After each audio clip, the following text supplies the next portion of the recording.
My name is Eleanor May Whitaker. I'm 37 years old. I live in a narrow row house in South Boston with a small kitchen that smells perpetually of black coffee and lemon cleaner. I've been an executive assistant office manager, and, for 12 years, the person people assumed could be ignored. Right now, I am tired in ways that sleep doesn't fix.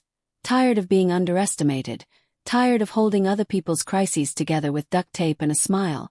And tired of being the one who remembers birthdays and missed rent notices while my own life felt like a folder marked pending. Before I dive in, if you're into real stories that land heavy and linger, please consider subscribing. Sharing this memory with you is a way of making it less raw. And maybe someone out there needs to hear that you can be more than what they called you. The first time he said it, it was a joke. The room was bright with mid-morning fluorescent light. The coffee had gone cold in my hand, and the glass-walled conference room smelled faintly of dry erase marker and leftover lunch. Arthur Madsen, my boss, my company's founder, a man whose laugh had the oily ease of someone used to being right, clattered a stack of papers down on the table and looked at me, smiling like he was letting everyone in on a secret. "She's just an assistant," he said, and the room chuckled like it was a punchline. "Eleanor keeps everything together. We'd all be lost without her." The laugh softened the edges, but the meaning was clear. Keep Eleanor small. Keep Eleanor grateful. I clenched my jaw and smiled because that was what I'd been trained to do. I kept the calendars synchronized, the travel itineraries perfect, the crises smoothed by lists and late-night emails. For 12 years I watched the company grow from a modest family-run engineering firm into a publicly touted mid-size contractor with offices in 3 states. I watched Arthur grow into the role of the infallible patriarch, while I, who could navigate bankruptcy filings and tax forms and boardroom disputes, remained the assistant. Growing up, the lesson was more subtle. My mother left when I was 10, leaving a suitcase and a message on the kitchen table that read, "I'm sorry." My father was physically there but emotionally a cardboard cutout, angry at the world, dulled by whatever bottle he hid behind the garage. At 16 I taught myself to be useful. I learned to keep track of people. If you can anticipate someone's needs, you can avoid pain. If you can fix the small problems, maybe they'll forget to ask you about the big ones. That birthright of usefulness followed me into the office and became my armor. The company smelled like cold metal, paper, and the faint perfume of Arthur's cologne. The building was a converted mill with echoing stairwells and freight elevators that groaned like an old animal. My desk sat half a flight up from the main floor, close enough to everything to be useful and far enough away to be invisible. People came to me with bandaged egos and payroll emergencies, and I patched it all together. "Ellie, please get the contracts to me by noon," Arthur barked once with the casual cruelty of a man who'd never had to worry about whether the mortgage would get paid.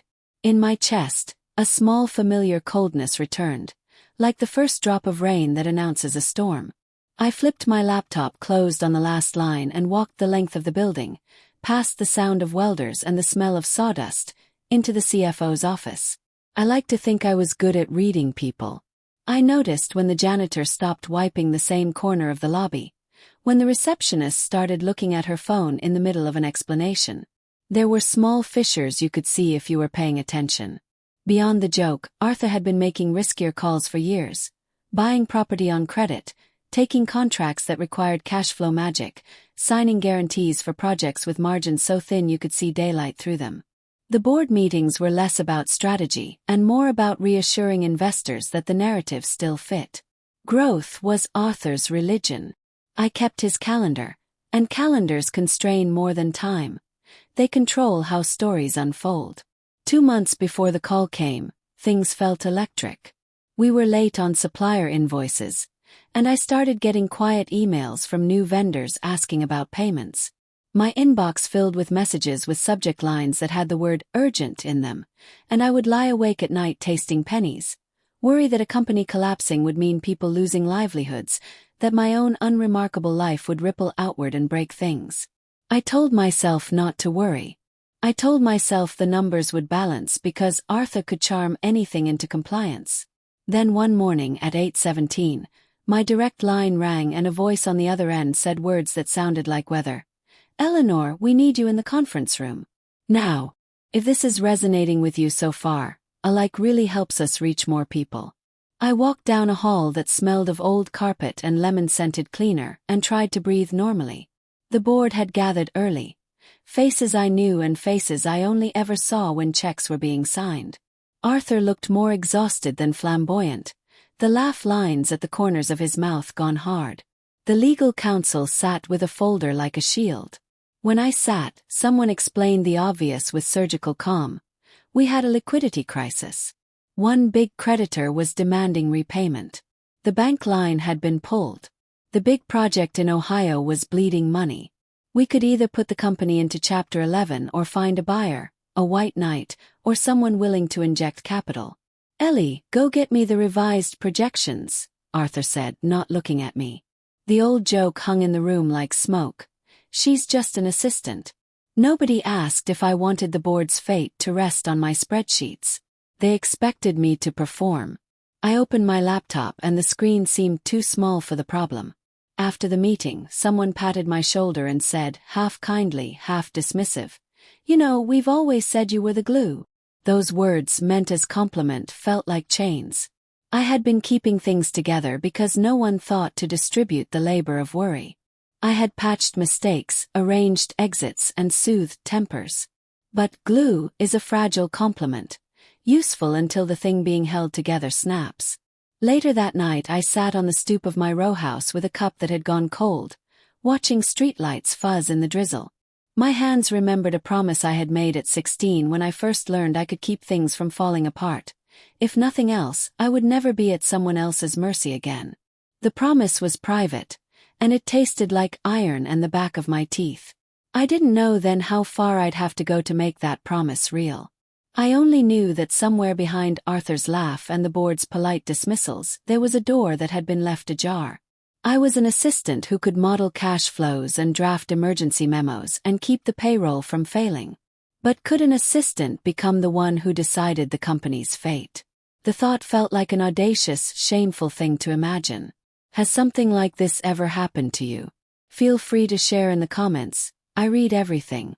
The smell of stale coffee and printer toner followed me into the second week. The company had managed a temporary extension on a line of credit, but the bank's letters were clinical. This is temporary. The contractors in Ohio were dwindling. Suppliers were shorting us. I found myself operating on a carousel of small fires, and every evening I mapped each flicker in a notebook. Due dates, who owed what, where the cash might be when the accounting closed. Patterns emerged. When you stare at broken things long enough, you begin to see the architecture of the break. Arthur slept poorly. He called me at all hours with fragmentary plans, like a man trying to assemble an engine while it's running. Eleanor, see if we can shift payments 3 months. Talk to Jackson. Tell him we have a backup plan. His voice had the woven threads of denial and hope. I would lie awake afterward, my body humming with adrenaline and dread, like someone who has run without noticing their airway tightening. At home, the row house was quieter than usual.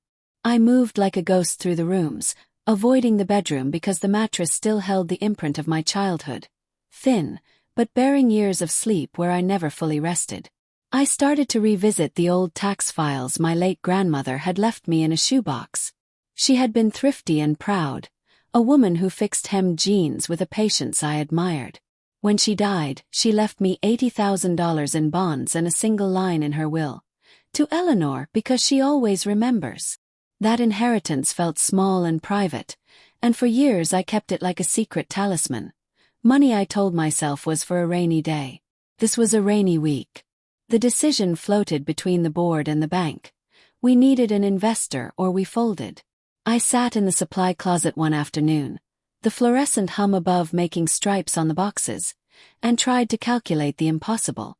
What if an injection of capital could be achieved without selling to a predatory buyer? What if there was a way to reconfigure ownership? The numbers, of course, were not just numbers. They were livelihoods. Foremen who had children, receptionists who relied on their paychecks, vendors who had been loyal for decades. I began to speak to people I had once considered peripheral. I phoned a finance professor I had helped years ago when he needed an assistant to track letters. I emailed an old client, an angel investor named Priya Patel, whose name still smelled like jasmine in my memory. I need advice, I wrote. She replied with a single line. Come see me. Her office was in a glass tower that smelled faintly of lemon oil and something expensive. Priya moved with the calm of someone who had curated her life and chosen her battles. She didn't laugh at my title.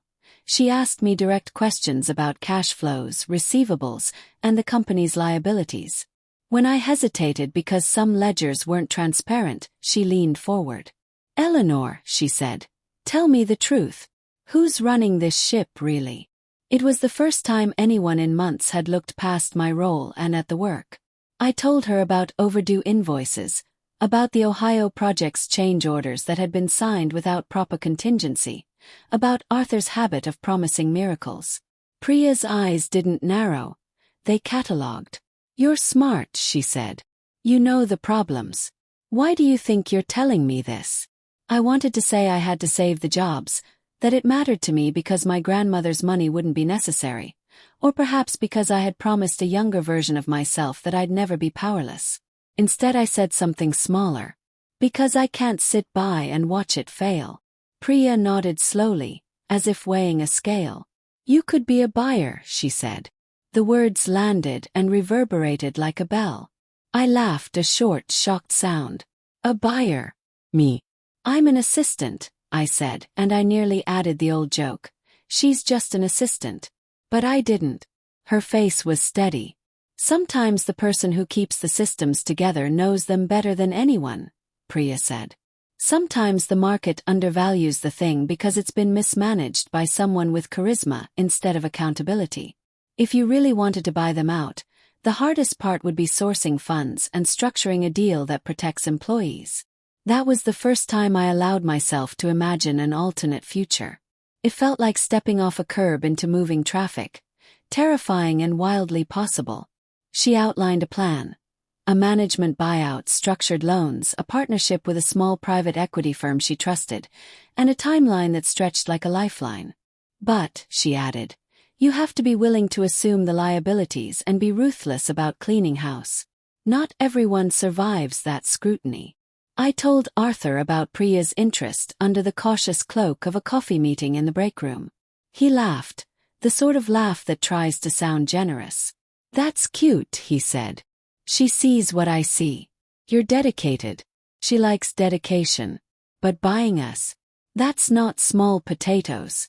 There was another complication. My brother Mark had resurfaced after years of half calls and apologies. He lived 2 towns over and worked as a mechanic. We hadn't been close since our mother left. Mark's anger had hardened into a kind of humor that covered a wound. He came to the office one afternoon with a notice in his hand, a name on a payroll list and a demand that I help him find his way back in. The board had never been kind to him. He had checked out of family obligations long ago. When I confided in him about the bank's pressure, his eyes narrowed. You should buy it, he said simply, as if buying a company were like picking up a second-hand fridge. You know them. You keep it together. Use Grand's money. You always hid it in that shoebox, didn't you? I felt exposed like a window left open. The shoebox had been a secret, and secrets are currency. And suddenly family felt transactional. I didn't tell Mark about Priya's plan. He left the office with a shrug, but later that night I found an envelope slid under my door with the return address of a menacingly large debt collection company. Someone had begun looking into my financial life.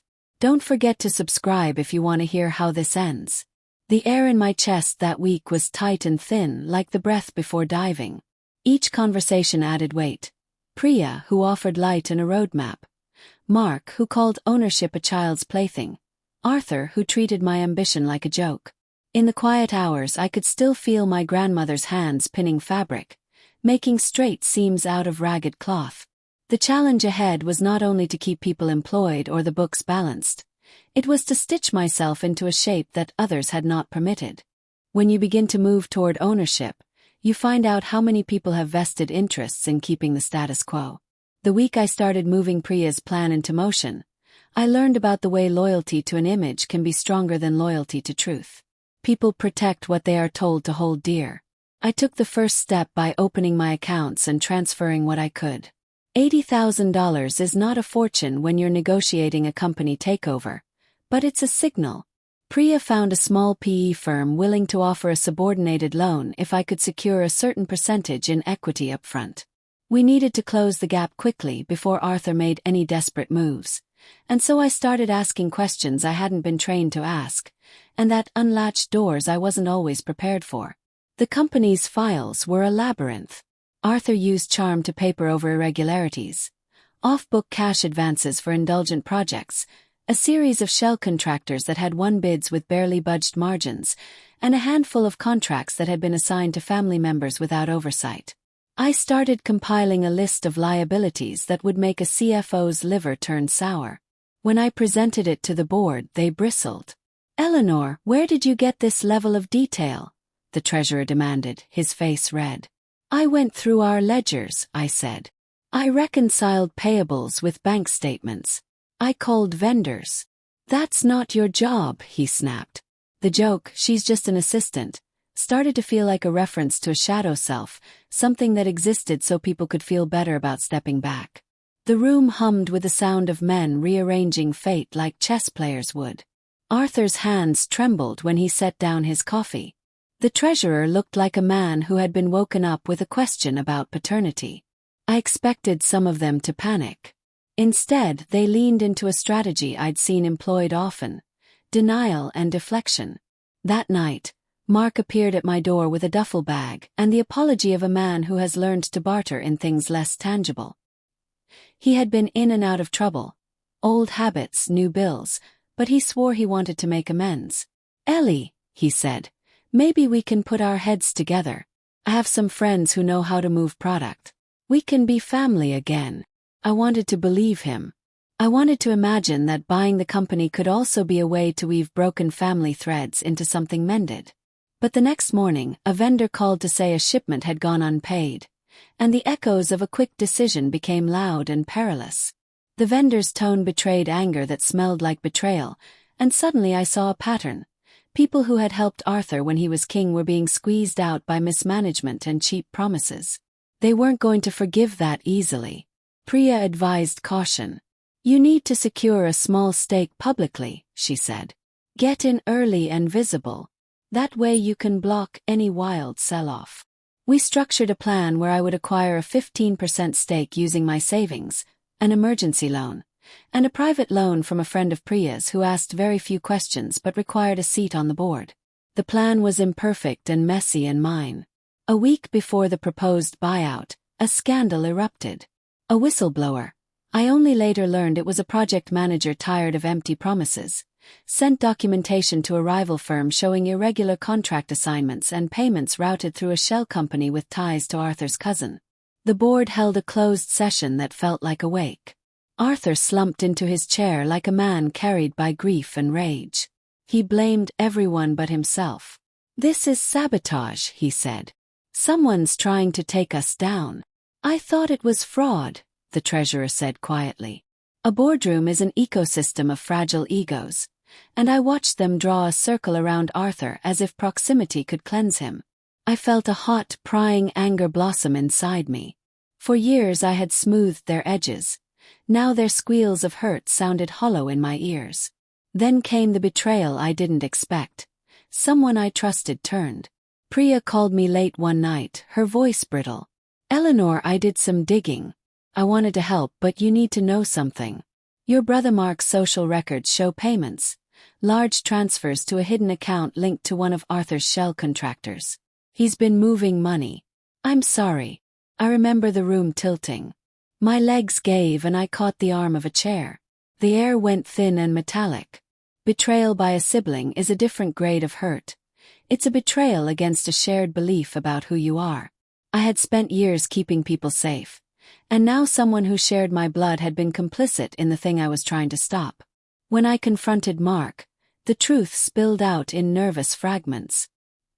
He had been recruited, he said, by promises of quick cash. Pay off debts, become self-sufficient, start over. He had convinced himself it was for us, for our chance at stability. They said it was just moving money around, Ellie. It's not like it was going to anyone important. I didn't know they were stealing from the company. His voice was small, a child pleading for forgiveness. You stole from me, I said quietly. You stole from the people who come in every day and depend on this business. The sense of betrayal was physical, a pressure in my chest. I wanted to tear something up, to clean with fire. Instead, I dropped the file on the table and walked out. I had to be strategic now, and emotion was a liability. The buyout deadline approached like a closing door. Pre-negotiated terms with a PE firm. We agreed on conditions that would give me control once the investment came through and promised to bring in new management and transparency. Arthur, sensing the net tightening, tried to rally supporters with sentimental speeches about legacy. We've been a family, he said at a heated town hall-style meeting. We've done right by people. This woman wants to take it away. The crowd's murmurs turned poisonous. People are often more loyal to an idea of a person than to the messy facts. I stood there, feeling like an accused criminal in my own home, and heard a man I had patched together for years say the words that had followed me. She's just an assistant. The phrase landed like a slap. But it also ignited something else. A fierce refusal to be erased. If this is resonating, please drop a like, it helps others hear the story. On the day we signed the purchase agreement, it rained hard. The city smelled of wet concrete and the warm, sharp scent of ozone. Priya and I walked to the courthouse with umbrellas that scraped against each other. The world felt small and precise, as if the elements themselves bore witness. At the closing table, Arthur's lawyer looked at me and said, "You realize you'll now carry everything. Employees, debts, vendors. This is bigger than your title ever allowed for you." "I realize," I said. The papers felt heavy in my hands. When I signed, the act was more than a transaction. It was a redefinition. I left the room with my chest hollowed out, exhilarated and terrified in equal measure. Owning the company did not instantly make things right. Ownership meant responsibility. It meant that late at night I would still pick up phones and talk to vendors and tell stories in a voice that could not be a joke. Has something like this ever happened to you? Tell me in the comments. I read everything, even the painful stuff. The first weeks after the buyout were both exhilarating and surgical. There are realities you don't appreciate until you own a thing. The contracts that smell like mold, the payroll line that groans, the employees who look at you to see if the sky will fall. I walked into the office on the first morning with a thermos of coffee and a fear that hummed in my stomach. The receptionist, Maya, looked up and studied me for a long moment as if weighing the distance between the old and the new. "Eleanor?" she asked. "Yes," I said. She smiled like someone testing a theory. "Welcome, Ms. Whitaker." The boardroom was different now. Where Arthur's laugh had once filled the space, there was a kind of attentive silence. Leadership changes things structurally and emotionally. Some people left, exhausted by the scrutiny, and some stayed, hungry for stability. The first order of business was transparency. I instituted audits, hired a new CFO with a reputation for forensic accounting, and started to break open the shell companies with legal teams. We froze several accounts and routed contractors through open tenders. There were immediate costs. The market reacted negatively to the leadership change. Stock dipped, suppliers tightened terms, and a couple of long-standing clients asked for extended cash guarantees. It felt like shaving away a bandage slowly to see whether the wound would heal or fester. I lied awake in the beginning, my heart a small frantic animal, and practiced breathing exercises that sounded ridiculous and yet helped. One night, about 3 weeks into my tenure, I received a letter at my apartment with no return address. Inside were photocopied pages, memos, contracts, and what looked like a transcript of conversations between Arthur and another executive about intentionally misclassifying costs to siphon funds. The paper smelled faintly of printer ink and the tobacco Arthur always carried. It was an anonymous confession, or perhaps a leak. Whoever sent it wanted the truth out. I took the documents to the new CFO, Jonah, who treated them like pieces of a crime scene. "This is going to be ugly," he said. But it's salvageable if we're meticulous and transparent. We can pursue restitution and maybe criminal charges. He said it quietly, like a man naming a plan. I felt a wash of something like relief. Truth has a clarifying cruelty. At home, Mark started to come around less. His involvement in the earlier irregularities had cost trust one wasn't sure I could easily give. Sometimes he came to the office under the pretense of wanting to help with deliveries. Other times, he was absent entirely. He called at odd hours, sometimes apologizing, sometimes asking clumsy questions about stock options and the possibility of cleaning his record up. I loved my brother, but the love was now a complicated ledger of debt and forgiveness I wasn't sure I owed. One afternoon my mother appeared. Unexpected, nervous, and with a scarf knotted in a way she had always done when she wanted to look presentable. She had been away for decades, living in a small town in Pennsylvania, their marriage unraveling into two people who shared a kitchen and little else. Seeing her was like opening a book to a page that had been glued shut. "Eleanor," she said, and everything we'd never said between us seemed to hover in the space of that single word. She had deep-set lines around her eyes now, the map of years and choices. "I heard. On the news. You bought it." "Yes," I said. She looked at me for a long moment, as if measuring what I had cost and what I had saved. "I came to say I'm sorry," she said, and I saw in her face the same mix of regret and practicality that had decided her departure decades ago. "Why now?" I asked, not unkindly. She sat on the edge of my couch, the air smelling faintly of cigarette smoke and cheap perfume. "I was selfish," she admitted. "I left because I couldn't be brave enough to stay. You fixed everything because you always fix things. I'm not trying to be forgiven. I wanted you to know I saw it." The confession didn't undo the past, but it made space, small, porous space, for a different kind of relationship to begin. We started to talk in awkward, clumsy intervals.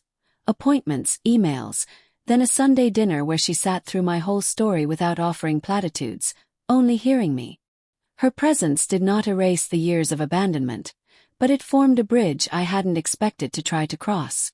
The legal process with Arthur's misdeeds was slow and painful. He resisted investigations with the stubbornness of a cornered animal. In public, he painted himself as a scapegoat. In private, he was quieter, the swagger drained. The prosecutors were methodical, and I sat in a court hallway one winter afternoon smelling like freezer air and felt the weight of being the one who had pulled back the curtain. I had many sleepless nights envisioning the fallout. Would employees lose work? Would creditors circle like vultures? Would my grandmother's money vanish into legal fees? Through it all, I learned to accept help. Priya stayed a constant, blunt, unflinching, and generous. Jonah, my CFO, became a partner in a way that felt less like delegation and more like a shared burden. We made public commitments, transparency, restitution for any wronged parties, and a plan to rebuild trust. That transparency cost us clients in the short term. It also bought us something rarer: integrity. The hardest moment came when I sat across from Arthur in a small, neutral room, the kind with a table bolted to the floor and chairs that refuse comfort. He looked older than his years. There was a rawness in him, a man riven by pride and loss. "Eleanor, why would you do this?" he asked, not with anger but with a pleading I couldn't quite place. "Because no one else would," I said. "Because people were getting hurt. Because you were treating the company like an extension of yourself instead of a responsibility." It was not a satisfying answer for him, nor for me. The conversation ended with both of us pressing modest courtesies like attempts to stitch a wound that was deeper than such things could mend. There was no theatrical gloating in his fall, only a small, practical humiliation that left a room full of unpaid bills and real human fear left to be remedied. If this story is resonating, if your heart is in your throat because you've seen people you loved fall or rise in ways you didn't expect, drop a like and share. Hearing from you keeps this honest. The weeks that followed the letter's public reading were a strange kind of limbo. Old cases that had been closed were pulled open like curtains. Friends showed up with casseroles and kind faces. Strangers sent messages that were part condolence and part curiosity. I began seeing a therapist, someone who didn't flinch when I cried at the memory of a teapot or a man's handwriting.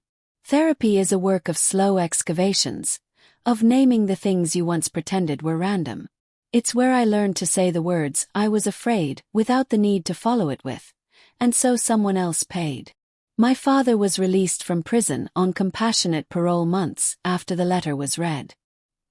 He walked out onto a low, stingy afternoon with a cardigan that had lost its shape and eyes that had the distance of someone who had been made to sit still for a long time. Ben and I met him outside the gates.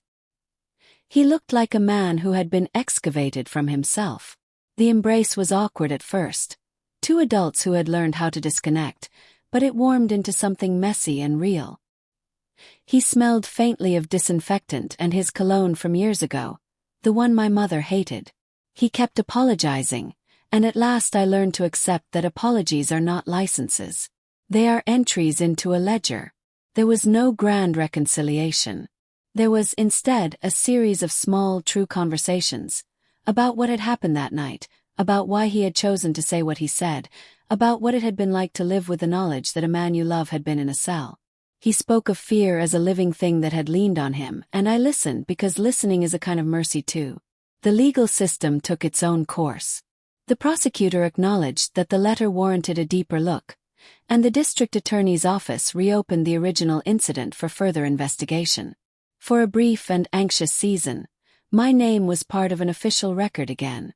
The media, not the national kind thankfully, but the local sort that flits like a hungry bird, came and went. They wanted quotes. They wanted a story arc with closure. We could not give it to them because life is rarely a neat ending. What I learned in the aftermath, what I am still learning, is that secrets are not merely events hidden by time. They are architectures that shape how we make choices. My father's letter dismantled an architecture that had been built around silence, and what we found inside was messy and human. My fear, his incapacity, Ben's resentment, and the small room where my mother's laughter used to fit. People asked me, with the kind of well-meaning curiosity strangers have about trauma, whether I felt vindicated. Vindication is a brittle thing. I felt, instead, something like relief, not from the legal consequences but from the burden of unseen weight. I felt a lightness in knowing that the truth was out, imperfect and all. I felt sorrow for time stolen and for the years my father spent in a cell nursing a lie that had been meant to protect me. There is a lesson in all this that I wish were simple. Here is what I have learned. Truth is hard, and the courage to speak it is a messy, unfolding thing. My father's letter did not make everything right. It began a conversation that required more than a courtroom to finish. It required us to tell the truth, to accept responsibility, and to try, clumsily and often painfully, to rebuild trust. If you have lived through something like this, or if someone close to you has, know that stories do not end neatly. We learn to live with our choices, to forgive when we can, and to accept that sometimes the people we love will hurt us and sometimes we will hurt them. The only real hope is finding a way to keep talking, to keep looking at what was done, and to try, each day, to do better. I don't have a perfect ending. My father is aging and fragile. Ben and I are still cautious with each other. I have taken down the illusion that a single act, no matter how noble or base, can fix a life. But I have also found something like peace in naming what I had hidden. The courtroom went silent when the judge read my father's letter because we were all, for a moment, listening to the parts of our lives we had chosen not to hear. If this story touched you, please subscribe and share. And if you've experienced something similar, leave a comment. I read them and they mean more to me than I can say. Thank you for listening.